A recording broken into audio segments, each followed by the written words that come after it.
जय हो। हरि भगवान विष्णु जी की जय हो। जय हो भगवान श्री परशुराम जी की जय हो। सत्य सनातन धर्म की।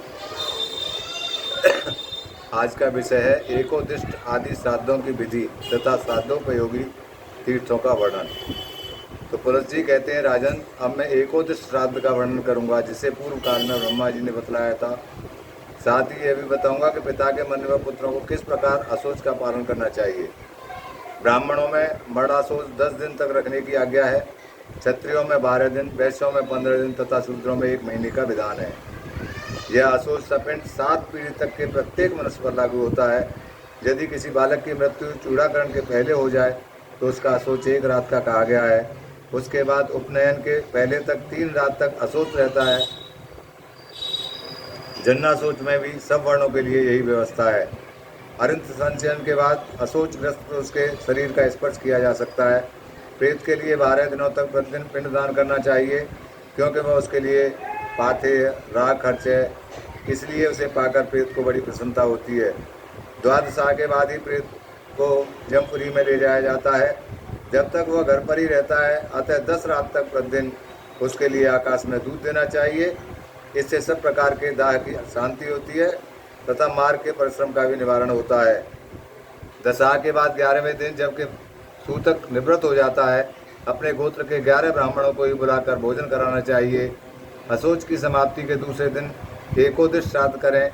इसमें न तो आवाहन होता है और न अग्नोकरण, अग्नि में हवन, विश्व देवों का पूजन आदि भी नहीं होता। एक ही पवित्री, एक ही अर्घ और एक ही पिंड देने का विधान है। अर्ध और पिंड आदि देते समय प्रेत का नाम लेकर तपोपतिष्ठ ताम तुम्हें प्राप्त हो ऐसा कहकर कहना चाहिए। तत्पश्चात तिल और जल छोड़ना चाहिए। अपने किए हुए दान का जल ब्राह्मण के हाथ में देना चाहिए तथा विसर्जन के समय अविरम्यताम कहना चाहिए। शेष कार्य अन्य श्राद्धों की भांति जानना चाहिए। उस दिन विधि पूर्वक सैयादान, फल, वस्त्र समन्वित कांचन पुरुष की पूजा तथा द्विज दंपत्ति का पूजन भी करना चाहिए।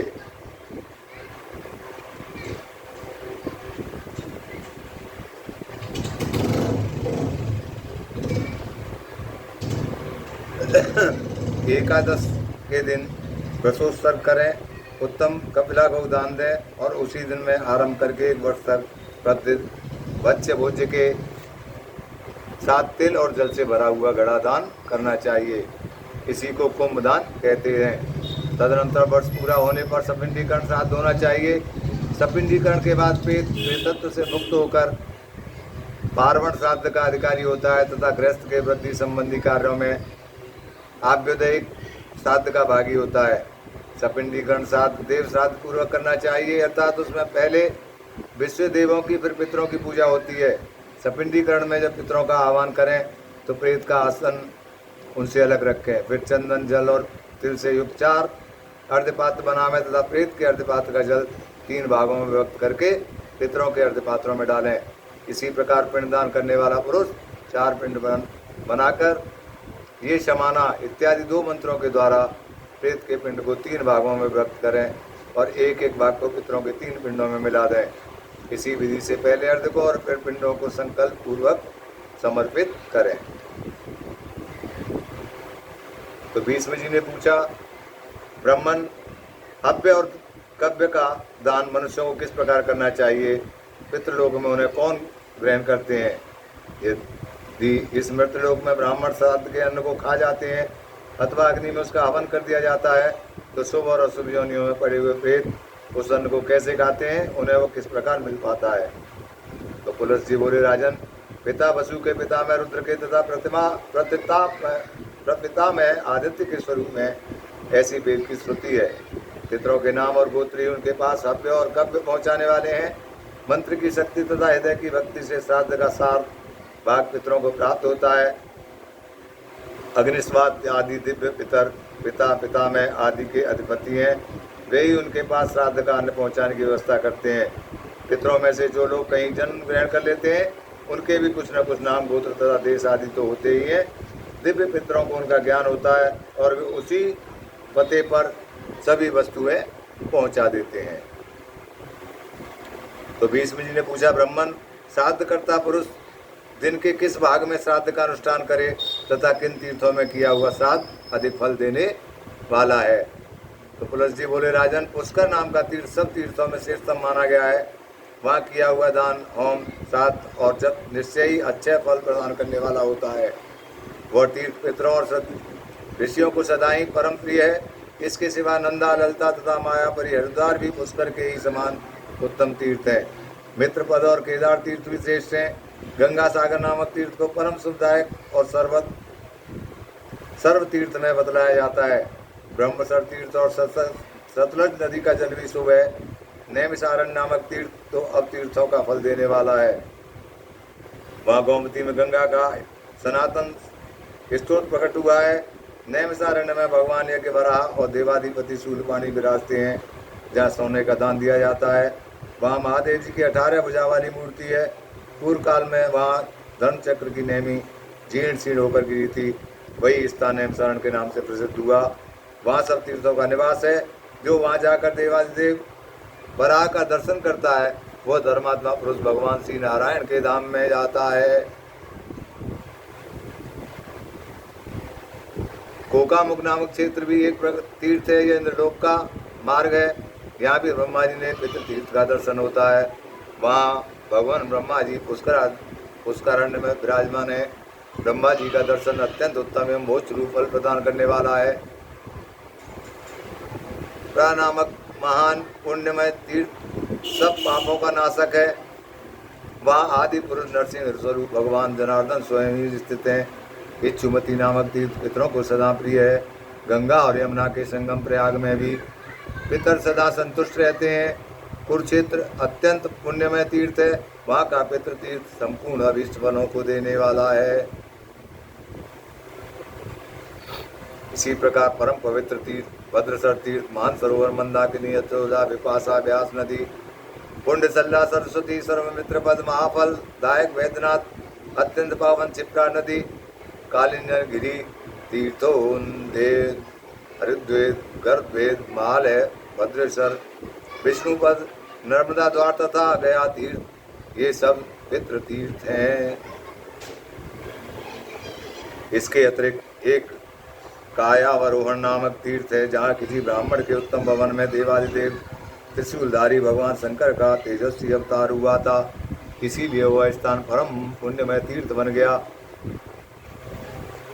चरमंडवती नदी, शूलतापी, पयोष्णी संगम, महोषधि, धारणा, नाग तीर्थ प्रवर्तनी, पुण्यसलिला, महावेड़ा नदी, महासाल तीर्थ, गोमती, वर्णा, अग्नि तीर्थ, भैरव तीर्थ, भृगु तीर्थ, गौरी तीर्थ, वैनायक तीर्थ, बस्तेश्वर तीर्थ, पापहरण तीर्थ, पावन सलिला, वैत्रवती, वैतवा नदी, महारुद्र तीर्थ, महालिंग तीर्थ, दर्शना महानदी, शतरुद्रा, सताह, पितृपदपुर, अंगारवायका नदी, सोन, सोन और घरघर घाघरा नाम वाले दो नद, परम पावन कालिका नदी और सुधायनी पितरा नदी, ये समस्त पितृ तीर्थ स्नान और दान के लिए उत्तम माने गए हैं।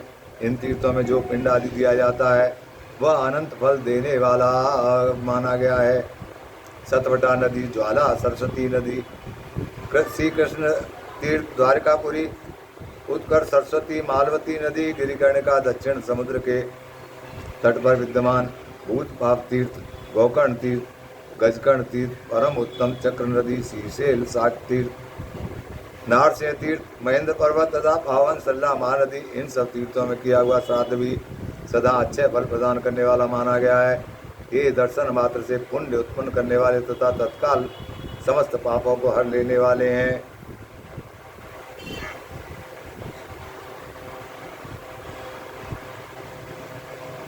और सहस्त्रों तीर्थ ऐसे हैं कि इनके स्मरण करने मात्र से पापों के सैकड़ों टुकड़े हो जाते हैं। तो मात्र गृह तीर्थ, करवीरपुर तथा सत तीर्थों का स्वामी सप्त गोदावरी नामक तीर्थ भी अत्यंत पावन है। जिन्हें अनंत फल प्राप्त करने की इच्छा हो उन पुरुषों को इन तीर्थों में पिंड दान करना चाहिए। मगध देश में गया नाम की पुरी तथा राजगृह नामक वन पावन तीर्थ है। वहीं च्यवन मुनि का आश्रम, पुनः पुनः पुन पुन नदी और विचाराधनार्थ तीर्थ, ये सभी पुण्यमय स्थान है। राजेंद्र, लोगों में यह किंवदंती प्रचलित है कि एक समय सब मनुष्य ही करते हुए तीर्थ और मंदिरों में आए थे कि क्या हमारे कुल में कोई ऐसा पुत्र उत्पन्न होगा जो गया की यात्रा करेगा। जो वहाँ जाएगा वह 7 पीढ़ी तक के पूर्वजों को और 7 पीढ़ी तक की होने वाली संतानों को ताड़ देगा। महात्मा आदि के संबंध में भी यह सनातन श्रुति चिरकाल से प्रसिद्ध है। वे कहते हैं, क्या हमारे वंश में एक भी ऐसा पुत्र होगा जो अपने पितरों की हड्डियों को ले जाकर गंगा में डाले, 7-8 तिलों से भी जलांजलि दें तथा पुष्कर आरण्य, नैमिषारण्य और धर्मारण्य में पहुंचकर भक्ति पूर्वक श्राद्ध एवं पिंडदान करे।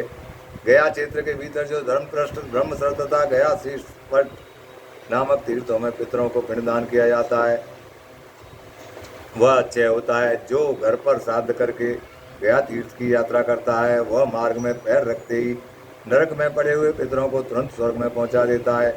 उसके कुल में कोई प्रेत नहीं होता। गया में पिंडदान के प्रभाव से प्रेतत्व से छुटकारा मिल जाता है। गया में एक मुनि थे जो अपने दोनों हाथों के अग्रभाग में भरा हुआ ताम्र पात्र लेकर आमों की जड़ में पानी देते थे। इससे आमों की सिंचाई भी होती थी और उनके पितर भी तृप्त होते थे। इस प्रकार एक ही क्रिया 2 प्रयोजनों को सिद्ध करने वाली है। गया में पिंडदान से बढ़कर दूसरा कोई दान नहीं है, क्योंकि वहाँ एक ही पिंड देने से पितर तृप्त होकर मोक्ष को प्राप्त होते हैं। कोई कोई मुनीश्वर अन्नदान को श्रेष्ठ बतलाते हैं और कोई वस्त्रदान को उत्तम कहते हैं। वस्तुतः गया के उत्तम तीर्थों में मनुष्य जो कुछ भी दान करते हैं वह धर्म का हेतु और श्रेष्ठ कहा गया है। यह तीर्थों का संग्रह मैंने संक्षेप में बतलाया है, विस्तार से तो इससे बृहस्पति जी भी नहीं कह सकते, फिर मनुष्य की तो बात ही क्या है। सत्य तीर्थ है, दया तीर्थ है और इंद्रियों का निग्रह भी तीर्थ है। मनोनिग्रह भी तीर्थ कहा गया है। सवेरे 3 मुहूर्त में 6 घड़ी तक प्रातः काल रहता है। उसके बाद 3 मुहूर्त तक का समय संगम कहलाता है। तत्पश्चात 3 मुहूर्त तक मध्याह्न होता है। उसके बाद उतने ही समय तक अपराह्न रहता है। फिर 3 मुहूर्त तक सायाह्न होता है। सायाह्न काल में श्राद्ध नहीं करना चाहिए, क्योंकि वह राक्षसी ही बेला है, अतः सभी कर्मों के लिए निंदित है। दिन के 15 मुहूर्त बतलाए गए हैं। उनमें 8वां मुहूर्त जो दोपहर के बाद पड़ता है कुतब कहलाता है। उस समय से धीरे धीरे सूर्य का ताप मंद पड़ता जाता है। यह अनंत फल देने वाला काल है। उसी में श्राद्ध का आरंभ उत्तम माना जाता है। खड़ग पात्र कुतब, नेपाल देशीय कंबल, सुवर्ण कुश, तिल, गौ अथवा 8वां दोहित्र, पुत्री का पुत्र, ये कुत्सित अर्थात पाप को संताप देने वाले हैं, इसलिए इन 8 को कुतब कहते हैं। कुतब मुहूर्त के बाद 4 मुहूर्त तक अर्थात कुल 5 मुहूर्त स्वधा वाचन श्राद्ध के लिए उत्तम काल है। कुश और काले तिल भगवान श्री विष्णु के शरीर से उत्पन्न हुए हैं। मनीषी पुरुषों ने श्राद्ध का लक्षण और काल इसी प्रकार बताया है। तीर्थ यात्रियों को तीर्थ के जल में प्रवेश करके पितरों के लिए तिल और जल की अंजलि देनी चाहिए। एक हाथ में कुश लेकर घर में श्राद्ध करना चाहिए। वह तीर्थ श्राद्ध का विवरण पुण्यदायक, पवित्र, आयु बढ़ाने वाला तथा समस्त पापों का निवारण करने वाला है। इसे स्वयं ब्रह्मा जी ने अपने श्री मुख से कहा है। तीर्थवासियों को श्राद्ध के समय इस अध्याय का पाठ करना चाहिए। यह सब पापों की शांति का साधन और दरिद्रता का नाशक है। बोलो भगवान श्री हरि विष्णु महाराज की जय। बोलो सत्य सनातन धर्म की जय।